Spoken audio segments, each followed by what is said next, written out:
Étudier la Bible, un podcast hebdomadaire pour approfondir la Bible, parole de Dieu.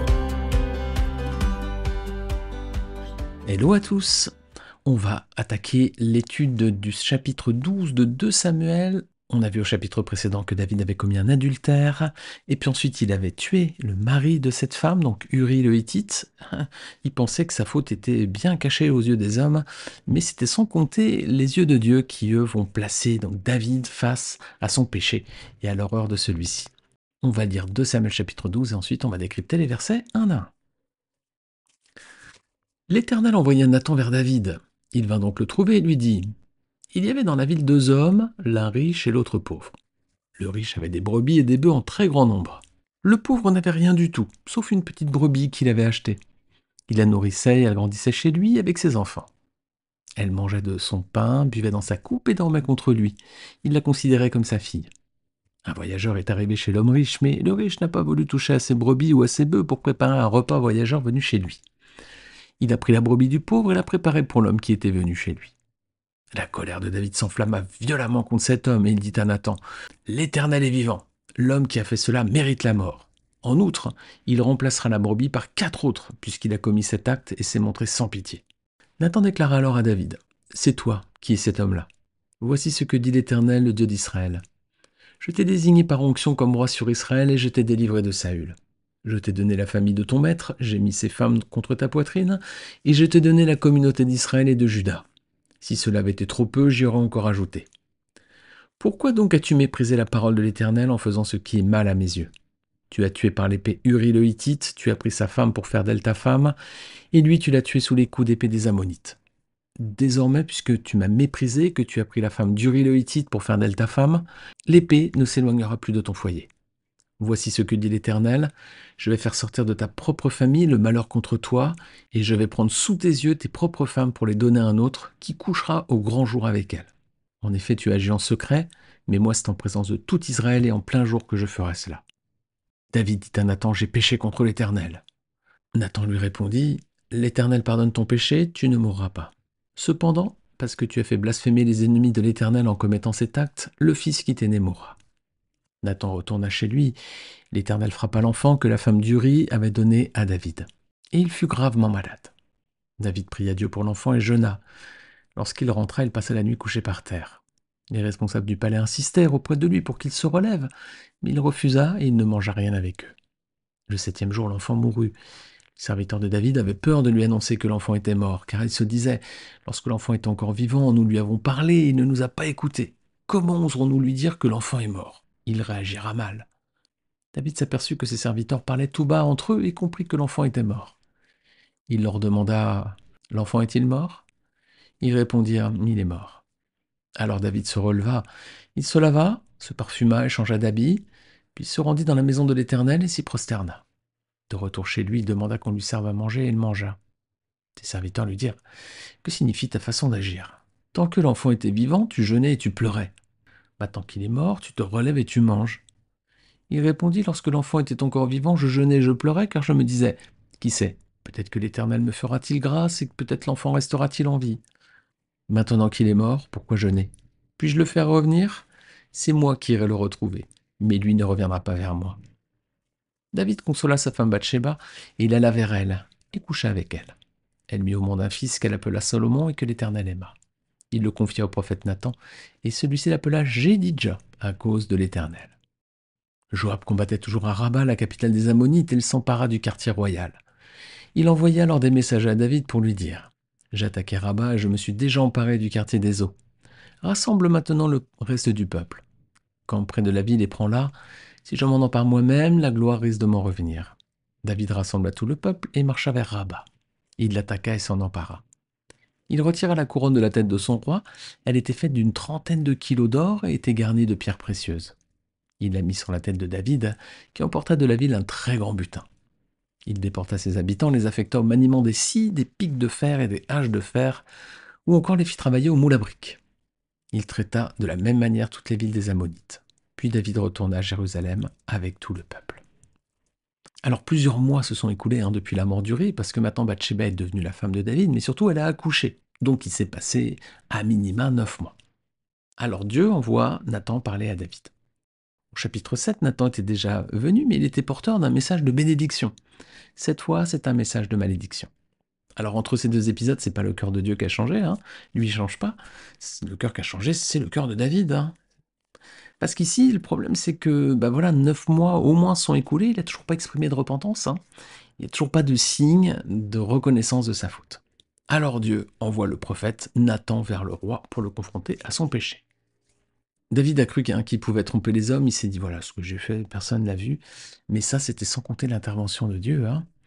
Et c'est ce que nous dit le Seigneur dans Luc 12, verset 12. Il nous prévient en disant il n'y a rien de caché qui ne doive être découvert, ni de secret qui ne doive être connu. Les amis, quand on fait des choses mauvaises, pas s'imaginer que personne ne verra jamais rien, hein. Alors parfois, c'est vrai, ici-bas, personne ne se rendra compte, mais de toute façon, dans l'éternité, ce sera dévoilé au grand jour. Alors Nathan, il vient raconter en fait à David une parabole. C'est celle d'un homme riche qui avait plein de brebis, et puis un jour quelqu'un vient chez lui. Lui, bon, cet homme riche, il n'a pas envie de sacrifier l'une de ses brebis. Donc ce qu'il fait, c'est qu'il va chercher la brebis d'un homme pauvre, hein, qui avait qu'une seule brebis, là, qui traitait comme sa fille, il la prenait avec elle, il dormait avec elle, etc. Et bien cet homme va lui prendre sa brebis pour l'offrir en festin à son invité. Alors, cette histoire bouleverse David, ça soulève sa colère, il dit que l'homme qui fait ça mérite la mort, hein, et qu'il devra remplacer la brebis par 4 autres. Effectivement, c'est ce que recommandait la loi, hein, dans ce cas, hein, c'était ce que préconisait la loi, regardez, Exode 21, verset 37. Si un homme vole un bœuf ou un agneau et qu'il l'égorge ou le vende, il restituera 5 bœufs pour le bœuf ou 5 agneaux pour l'agneau. Donc David ici considère que c'était un vol, hein, ce qu'avait fait cette personne. Donc David connaissait parfaitement la loi, hein, et son jugement est juste. Alors on est souvent très sage, hein, lorsqu'il faut juger le péché des autres, mais on n'est pas toujours aussi sage lorsqu'il faut qu'on juge, qu'on condamne notre péché à nous. Alors la réponse de Nathan, elle va être directe, hein, il va frapper directement au cœur de David, il lui dit cet homme c'est toi, voilà. Et il va dérouler en lui transmettant la parole de l'Éternel. Dieu va rappeler à David tous ses bienfaits à son égard. Il l'a désigné par onction comme roi sur Israël, il l'a délivré de Saül, il lui a même donné la famille de Saül et ses femmes, il lui a donné toute la communauté d'Israël et de Juda, et si c'était pas suffisant, Dieu était même prêt à lui donner encore plus de choses. Et puis ensuite, il lui fait des reproches, il lui dit qu'il a méprisé sa parole, qu'il a fait ce qui est mal aux yeux de l'Éternel, et il lui montre clairement son péché. Voilà, David a tué Uri le Héthite, et il a pris sa femme. Ou David pensait cacher sa faute, hein, mais non, on peut tromper les hommes, hein, comme je disais tout à l'heure, on peut tromper les hommes, mais on ne peut pas tromper Dieu. Et tôt ou tard, le Seigneur nous confrontera à notre péché. Alors au verset 10 et 11, Dieu annonce la sentence à David, elle est redoutable. L'épée ne va plus s'éloigner de son foyer, le malheur va provenir même de sa propre famille, ses femmes vont aussi lui être retirées et un autre homme va coucher avec elle devant tout le monde. David lui a agi en secret, mais Dieu dit qu'il va faire tout ça en plein jour et à la vue de tous. Alors c'est une sentence qui peut sembler terrible, hein, mais elle est juste et proportionnée, hein. David s'était rendu coupable de plusieurs péchés graves, dont un adultère et un meurtre. Alors Dieu, quand il dit quelque chose, c'est pas des paroles en l'air, hein, ces sentences prononcées contre David vont s'exécuter, alors dans le futur, mais malgré tout assez rapidement, parce qu'à partir de ce moment-là, l'épée, effectivement, ne va plus se retirer de la famille de David. Dès le chapitre suivant, on va le voir rapidement, hein, son fils Amnon va faire violence à sa fille Tamar, c'est au chapitre 13. Ensuite, Absalom, le fils de David, va se révolter contre son père et coucher avec les femmes de celle-ci, effectivement, à la vue de tous. Et ça, ce sera dans 2 Samuel, chapitre 16. Alors David va rendre également 4 fois la brebis qu'il a volée, hein. L'enfant né de cet adultère va mourir déjà, on vient de le voir. Et puis 3 autres de ses fils vont mourir également. C'est Amnon qui va être tué par son frère Absalom, de Samuel 13. Absalom va aussi être tué, mais cette fois ça va être par la main de Joab, de Samuel 18. Et ensuite Adonijah va mourir par ordre de Salomon, ce sera dans 1 Roi chapitre 2.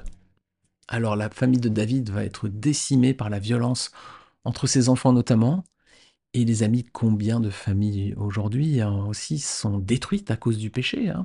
Adultère, divorce, voilà, ça détruit l'harmonie des familles, ça crée des conflits, des guerres, et parfois ça va jusqu'au meurtre, hein, dans le pire des cas bien sûr. Alors quand il entend tout ça, quelle est la réaction de David au verset 13? Il reconnaît sa faute déjà, hein. Alors il aurait pu trouver des excuses, hein, il aurait pu dire oui, enfin voilà, comme on sait le faire parfois, hein, mais il reconnaît son péché. Alors Lorsqu'on pêche, les amis, il vaut mieux reconnaître notre erreur, notre faute, notre culpabilité, plutôt que d'essayer de nous trouver des excuses, parce qu'alors Dieu est glorifié, hein, parce qu'on assume nos erreurs.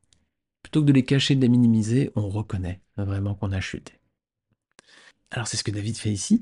Et est-ce qu'il est sincère à votre avis? Oui, hein, parce que Nathan lui dit que l'Éternel pardonne son péché. Voilà, David ne mourra pas.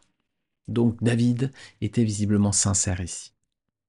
C'est à cette occasion que David a rédigé notamment le psaume 51 et on voit clairement son cœur à ce moment-là dans quel état il se trouve. On va lire ce psaume, psaume 51, et là on va voir vraiment ce que ressentait David. Hein. Psaume 51. Au chef de chœur, psaume de David, lorsque le prophète Nathan vint chez lui après son adultère avec Bathsheba. Ô Dieu, fais-moi grâce conformément à ta bonté. Conformément à ta grande compassion, efface mes transgressions. Lave-moi complètement de ma faute et purifie-moi de mon péché. Car je reconnais mes transgressions, et mon péché est constamment devant moi. J'ai péché contre toi seul. J'ai fait ce qui est mal à tes yeux. C'est pourquoi tu es juste dans tes paroles, sans reproche dans ton jugement. Oui, depuis ma naissance, je suis coupable. Quand ma mère m'a conçu, j'étais déjà marqué par le péché. Mais tu veux que la vérité soit au fond du cœur. Fais-moi connaître la sagesse dans le secret de mon être. Purifie-moi avec l'hysope et je serai pur. Lave-moi, je serai plus blanc que la neige. Fais-moi entendre des chants d'allégresse et de joie, et les eaux que tu as brisées se réjouiront.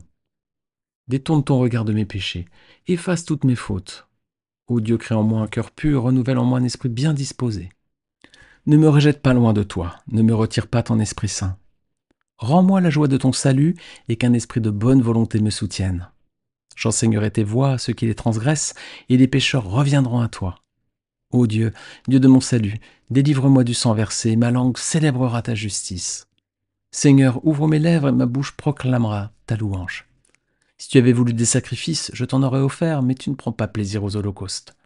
Les sacrifices agréables à Dieu, c'est un esprit brisé. Ô Dieu, tu ne dédaignes pas un cœur brisé et humilié. Dans ta grâce fais du bien à Sion, construis les murs de Jérusalem. Alors tu prendras plaisir aux sacrifices de justice, aux holocaustes et aux victimes tout entières. Alors on offrira des taureaux sur ton autel. Voilà, on voit ici la repentance sincère de David. Hein. Voilà comment son cœur est brisé devant Dieu et comment il s'humilie devant lui. Alors Dieu pardonne à David son péché. Et ça nous rassure les amis, parce qu'on voit que même des péchés aussi graves que l'adultère ou le meurtre peuvent être pardonnés. À condition bien sûr que notre repentance soit sincère comme David ici. Alors il y a un seul péché qui est impardonnable aux yeux de Dieu, il n'y en a qu'un, c'est le blasphème contre le Saint-Esprit. Regardez avec moi Marc 3, versets 28 à 30. C'est le Seigneur Jésus qui parle et il dit « Je vous le dis en vérité, tous les péchés seront pardonnés aux hommes, ainsi que les blasphèmes qu'ils auront proférés. Mais celui qui blasphémera contre le Saint-Esprit n'obtiendra jamais de pardon. Il mérite une condamnation éternelle. » Jésus parla de cette manière parce que les gens disaient « Il a un esprit impur ». Alors voilà, on a un passage très clair ici. Jésus dit que bon voilà, tous les péchés des hommes seront pardonnés, donc même les meurtres et les adultères, hein, même leurs blasphèmes seront pardonnés, sauf le blasphème contre le Saint-Esprit. Alors c'est quoi ce blasphème contre le Saint-Esprit? On le voit ici, hein, Jésus parla de cette manière parce que les gens disaient il a un esprit impur. Donc ces personnes ne reconnaissaient pas Jésus comme le Fils de Dieu ou comme le Messie. Donc dans ce cas, ils ne peuvent pas être sauvés. Hein.